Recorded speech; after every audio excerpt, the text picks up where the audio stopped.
안녕하세요 여러분. 결말 궁금하실 테니까 결말부터 말씀드리면 면접에서 떨어졌습니다.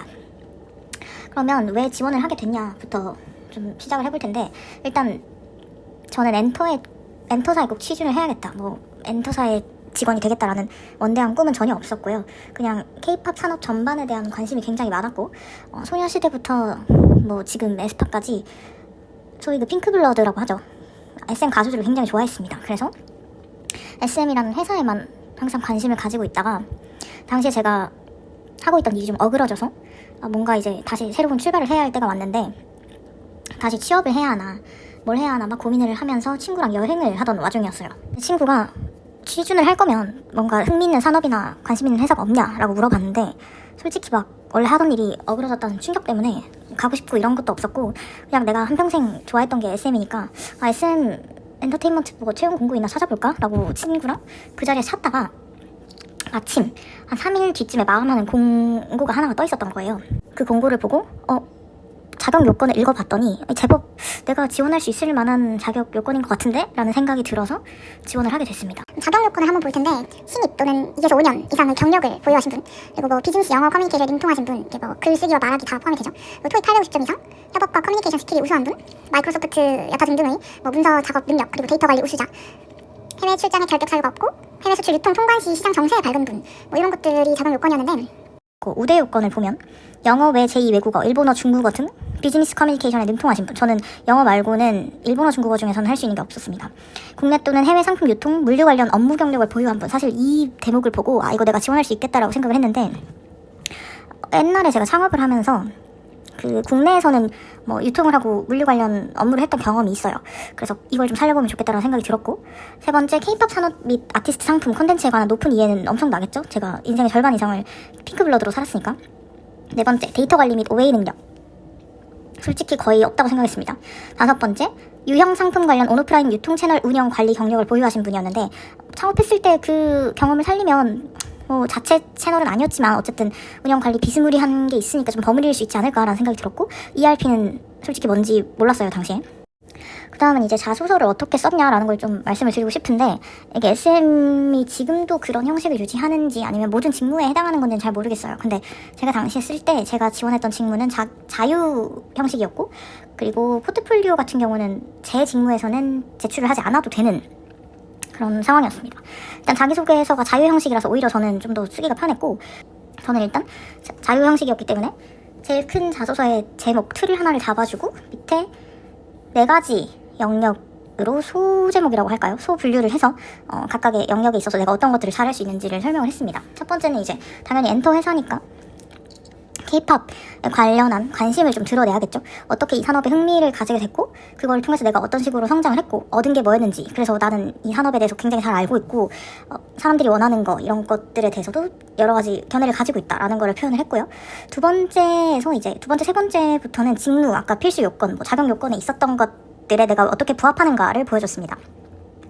제가 창업했을 때 경험을 살려가지고 아까 유통시장 물류 관련 업무를 경험해보신 분, 이 카테고리에 맞게 부제목을 하나를 붙이고 왜 내가 그 경험에 적합을 한지, 어떤 경험이 있었고 그 과정에서 어떤 걸 느꼈고 이것이 이 당사의 업무에 어떻게 기여할 수 있을지를 하나를 적었고요. 그 다음엔 또 위기를 극복한 사례를 하나 적어주면 좋을 것 같다고 생각을 했어요. 그래서 창업할 때 있었던 실제로 있었던 상황을 하나를 적고, 그걸 통해서 어떤 식으로 내가 풀어나갔는지, 이 항목에서 제가 커뮤니케이션 능력을 강조를 했던 것 같아요. 실제로 그때 일을 해결할 때 필요하기도 했었고, 그거를 드러내는 항목을 또 하나 써줬고요. 그다음 마지막 4번째 거에 여기서 계속 해외 회사들과의 협업이 있기 때문에 언어 능력을 강조했잖아요.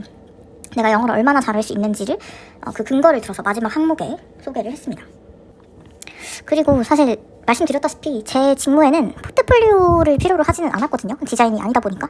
근데 그때 같이 여행을 하고 있던 친구가 굉장히 이제 좀 소스를 줬어요, 저한테. 이거는 필요가 없어도 네가 했던 활동들을 시각적으로 보여주면 너무 좋을 것 같다고, 이런 구성으로 만들어보면 어떻겠냐라고 해서 그 여행하다 거기서 같이 아이디어 회의를 하고 집에 와가지고 급하게 만들었거든요. 근데 마감이 3일인가 밖에 안 남아있던 공고여서 자소서를 저렇게 한번 딱 쓰고 거기에 내가 어필했던 것들을 시각적으로 보여줄 수 있는 당시의 자료들, 사진들 이런 걸 넣어서 포트폴리오를 구성을 했습니다. 대충 모자이크를 해서 좀 첨부를 했는데, 이제 보통 포트폴리오를 만들면 회사의 그 테마 색깔을 따서 넣잖아요. SM 테마 색깔 분홍색이었으니까 분홍색을 넣어서 만들었고, 이제 제가 어떤 프로젝트들을 했고 이것들이 어떤 결과가 있었는지를 한번 보여준 다음에 거래처들과 이런 문제가 있을 때 어떻게 문제를 해결했었는지 뭐 그런 것들을 넣었습니다.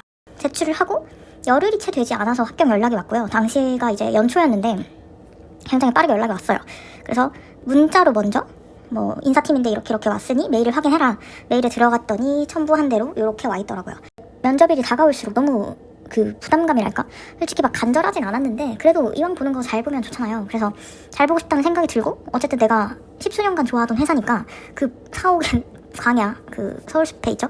사옥에 들어간다는 막 설렘 반 그리고 또 가서 이제 면접을 막 봐야 된다는 부담감 반 약간 이런 감정이 섞여서 너무 이게 어깨를 짓눌러가지고 당일이 다가올수록 가기가 싫어지는 거예요. 근데 이제 갔다 가서 나 이거를 블로그에 컨텐츠로 만들어야 된다라는 생각을 하면서 이제 갔습니다. 정장을 입고 오라고 하긴 했는데 솔직히 저는 여태까지 정장 입고 봤던 면접들도 없었거니와 이게 너무 오랜만에 면접이었어서 그냥 제가 갖고 있는 옷 중에 제일 단정해 보이는 거 입었어요. 그 아래 위로 색깔도 달랐고 겨울용 블레이저랑 이제 밑에 어두운 슬랙스를 입고 갔습니다. 가면은 광야 1층에서 그 리셉션이라고 하죠. 거기 이제 양복 입은 분들이 앉아 계세요. 제 신분증을 내밀고 그분들이 사원증을 주십니다. 그 임시 뭐라고 하죠? 입장할 때 쓸 수 있는 사원증. 그리고 이제 7층으로 올라갑니다. 그래서 엘리베이터를 타고 7층에 가서 내리면 거기 SM 가수들 컨텐츠에 많이 나오는 그 산에 카페가 있고 앞에 앉아서 대기를 해요. 그래서 처음에는 어디로 가야 되지 막 하고 있는데 직원분이 오셔가지고 면접자시면은 여기 앉아서 대기를 해주세요 하고 저를 소파에 앉히십니다. 근데 이게 막 대기실이 따로 있는 게 아니어가지고 거기 큰 화면 앞에 소파에 앉아서 기다리는데 그때가 점심시간이 끝나갈 무렵이었어요. 그래서 그 7층 산의 카페에 막 그 직원분들이 막 그 음료만 사서 드시고 계시고 여기 3, 4, 5 막 모여가지고 얘기를 하시는데 저는 이제 너무 이게 신기하니까 사진을 너무 찍고 싶은 거예요. 그래서 막 부끄럽지만 휴대폰을 꺼내가지고 그 화면 앞에 있는 커다란 화면을 찍었던 기억이 납니다.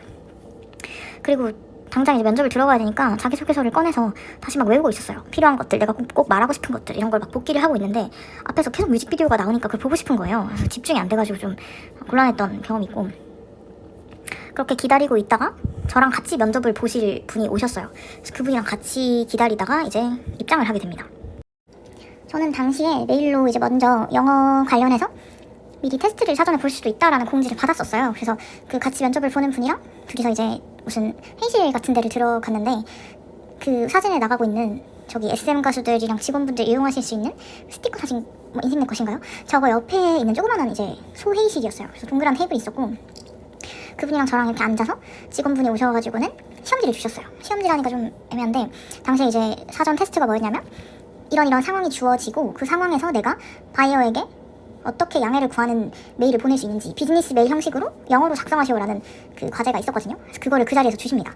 그리고 영어로 답변을 작성을 하는 데까지 총 20분을 주셨어요. 그래서 타이머를 재놓으시고 직원분이 오셔서 저희가 작성했던 답안지를 걷어가시고 그리고 이제 자리를 옮겨서 면접을 보러 갔습니다. 그래서 아까 사진에 나왔던 대형 스크린을 지나가지고 그 뒤에 어딘가에 있던 큰 회의실을 갔어요. 여기에서 이제 면접을 보기 시작했어요. 그래서 면접관 4명 그리고 저희 2명 이렇게 앉아가지고 면접을 봤는데 제가 당시에 적어놨던 면접 질문들이 있거든요. 그래서 면접 질문을 좀 하나하나 복기를 해보도록 하겠습니다. 먼저 딱 들어갔을 때 시키는 게 자기소개였어요. 그래서 짧게 자기소개를 하라고 하시길래 그냥 준비해갔던 1분 자기소개를 했고요. 저는 그걸 영어로도 할 수 있는지를 시키셨어요. 근데 제 옆에 있던 분은 이제 또 경력직 면접이었는데 그분은 일본어를 할 수 있다고 하셔서 일본어로 자기소개를 해보라고 시켰던 기억이 있습니다. 그리고 이제 막 공통질문이라고 할 법한 거는 엔터사에 왜 관심이 있고 왜 SM이 좋은지를 여러 가지를 물어보세요. 막 뿐만 아니라 SM에서 눈여겨보고 있는 뭐 가수가 있는지 좋아하는 가수 있는지 막 이런 걸 물어보시거든요. 제가 처음에는 좋아하는 가수 있냐고 할 때 어렸을 때부터 소녀시대 팬이어가지고 소녀시대 좋아합니다 라고 대답을 했어요. 그래서 소녀시대밖에 없으세요? 하길래 그냥 네 이러고 넘어갔는데 나중에 나오던 질문에 SM 굿즈 구매해본 적 있냐고 물어보신 거예요. 이게 아무래도 굿즈를 해외 채널에 판매를 하는 거다 보니까 그래서 굿즈 구매해본 적 있다고 했는데 뭘 구매해보셨냐고 물어봐서 응원봉을 사봤다고 했죠. 사실 제가 이제 지금 한 4년차 5년차 정도 된 시즌인데 실제로 공식 응원봉이라고 할 만한 걸 구입해본 건 그 NCT가 처음이었거든요. 근데 이게 그 면접장 안에서 시즌이라고 대답을 하기가 너무 부끄러운 거예요, 순간. 이게 절대 그 NCT를 부끄러워해서가 아니고 약간 그래서 어쨌든 나는 소녀시대를 좋아하는 것도 맞으니까 소녀시대라고 대답했는데 그분들이 이제 그러시는 거죠. 소녀시대 응원봉도 구매해보셨어요? 그 응원봉의 장점과 단점이 무엇인가요? 라고 물어보셨는데 제가 소녀시대 응원봉을 공식봉을 사본 적이 없어요. 어릴 때 그 공식봉이 출시되기 전에 것만 써봐가지고 제가 응원봉은 소녀시대가 아니고 NCT 걸 사봤습니다 라고 했더니 그 앞에서 면접 보시던 면접관 다 여성분들이셨거든요. 그 중에 한 분이 이렇게 피식하고 웃으시는 거예요. 근데 그게 약간 아 그러셨구나가 아니고 그럼 그렇지 이런 느낌의 웃음이었어서 아 그냥 아까 전에 소녀시대랑 NCT 좋아한다고 할걸 이게 좀 생각이 나서 좀 부끄러웠고 그리고 제 직무에서 물어볼 만한 것들은 제가 낸 자소서와 창업했을 때 겪었던 걸 보면 오히려 기획 쪽에 맞지 않는지 이걸 물어보셨었는데 오래돼가지고 어떻게 답변했는지 기억이 안 나지만 대충 이런 부분이 회사에서 필요로 하는 조건과도 맞을 것 같아서 오히려 지금 직무에도 도움이 되리라고 생각한다 이런 식으로 돌려서 말을 했던 것 같고 또 MD로 출시됐으면 하는 게 있는지를 물어보셨어요. 근데 저는 평소에 막 MD로 출시됐으면 하는 거 너무 막 시즈님을 드러내지 않는 일상에서도 쓸 수 있는 실용적인 굿즈 막 이런 거나 생각해봤지 막 면접자의 입장에서 생각을 안 해봤어가지고 조금 어버버거리다가 뭔가를 대답을 하긴 했습니다. 그리고 또 영어로 업무가 어느 정도 가능한지 그리고 옆에 계신 분한테는 일본어로 어느 정도 가능한지 물어보셨어요. 근데 영어로 업무는 원활하게 가능하다라고 그냥 대답을 했고 그리고 업무할 때 가장 중요하게 생각하는 걸 물어보셨는데 그 요건에서 계속 커뮤니케이션 능력을 강조를 하셨어가지고 제가 창업할 때 있었던 사건을 다시 한번 말씀드리면서 이런 것 때문에 의사소통이 굉장히 중요하다라고 한 번 더 강조를 했어요. 마지막 질문이 당시에 회사를 고를 때 기준이 뭔지 2개를 말씀해보라고 하셨거든요. 제가 처음으로 답변을 하고 같이 갔던 분이 그 마지막으로 답변을 하셨는데 저는 사실 진짜 그냥 솔직하게 말하고 나오자라는 생각이었어가지고 연봉이랑 집에서의 거리라고 대답을 했어요. 그 대답을 했더니 면접관 분들께서 다들 그냥 약간 하는 그 썩 마음에 든다는 느낌이 아니었어요 답변이. 그리고 그냥 이제 옆에 분한테 그 지원자분께서는 어떻게 생각하냐라고 물어보셨는데 그분이 진짜로 통상뉴스처럼 막 회사를 고를 때 이런 철학이 있어서 이런 것들이 중요하다고 생각한다고 저와 같이 이렇게 직관적으로 뭔가를 대답하지 않고 아 저렇게 대답을 했어야 되는데 라고 느껴지게 만드는 답변을 하셨어요. 그래서 그걸 들으면서 마지막에 아 저렇게 하는 거였구나 라고 생각을 했던 기억이 어렴풋이 납니다. 도입부에 말씀을 드렸지만 일단은 면접 자체는 떨어졌고요. 근데 이제 전반적인 후기를 좀 드리자면 저는 자플래닛에서 면접 분위기가 좋다라고 봤었거든요 당시에는. 근데 실제로도 그랬어요. 그래서 일단 여러 번의 면접을 가봤을 때 중간에서 대답을 끊는다거나 뭐 그런 경우가 많았는데 SM은 그런 게 전혀 없었고 다들 끝까지 경청을 해주셨고 그리고 2명이서 같이 봤다고 했잖아요. 근데 질문의 양이 한 사람한테만 쏠리지 않게 소위 그 병풍이라고 하죠. 병풍이 되지 않게끔 골고루 질문을 하셨습니다. 사실 제가 여기 SM 면접에서 제일 좋았던 거는 그 직무와 관련 없는 질문을 하나도 안 하셨습니다. 그게 너무 좋았고요. 좀 영양가 없는 질문을 안 하고 진짜 그 직무 관련해서 내가 했던 경험 위주로 질문을 하는 것들이 좋았습니다. 근데 반대로 좀 의아했던 건 보통은 회사들이 신입 면접과 경력 면접을 따로 보지 않나요? 근데 저는 신입 포지션이었는데 같이 봤던 분은 경력 포지션이었거든요.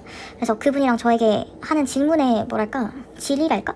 그런 것도 달랐고 당연히 경력자가 할 수 있는 대답이 훨씬 더 퀄리티가 높잖아요. 그래서 같이 면접을 보면서 조금 이게 경력이 없는 게 내 잘못은 아니지만 조금 위축되는 느낌을 받긴 했습니다. 여전히 그렇게 면접을 보는지는 잘 모르겠어요. 마지막으로 면접 당시에 제가 가지고 있었던 스펙을 좀 나열을 하자면 일단 토익은 900점 이상이긴 했지만 막 초고득점이라고 부를 만한 점수는 아니었었고요. 컴퓨터 관련 자격증들은 하나도 없었습니다. 그리고 제2외국어는 회사에서 원했던 건 일본어랑 중국어였는데 저는 유럽 언어 자격증이 있긴 했지만 일본어 중국어가 아니라서 쓰지 않았고요.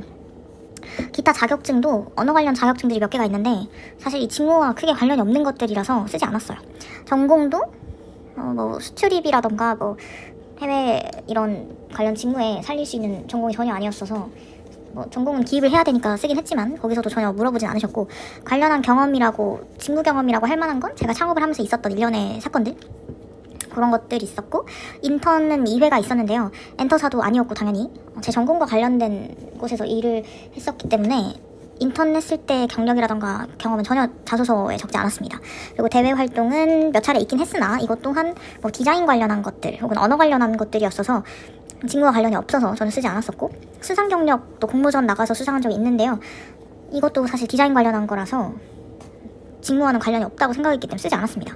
제가 자소서에 강조했던 거는 오로지 이제 영어로 의사소통을 할 수 있는 능력과 회사에서 필요로 하는 그 자격 요건에 왜 얼마나 부합하는지 그리고 K-팝에 얼마나 관심이 있는지 딱 그것만 강조를 했었어요.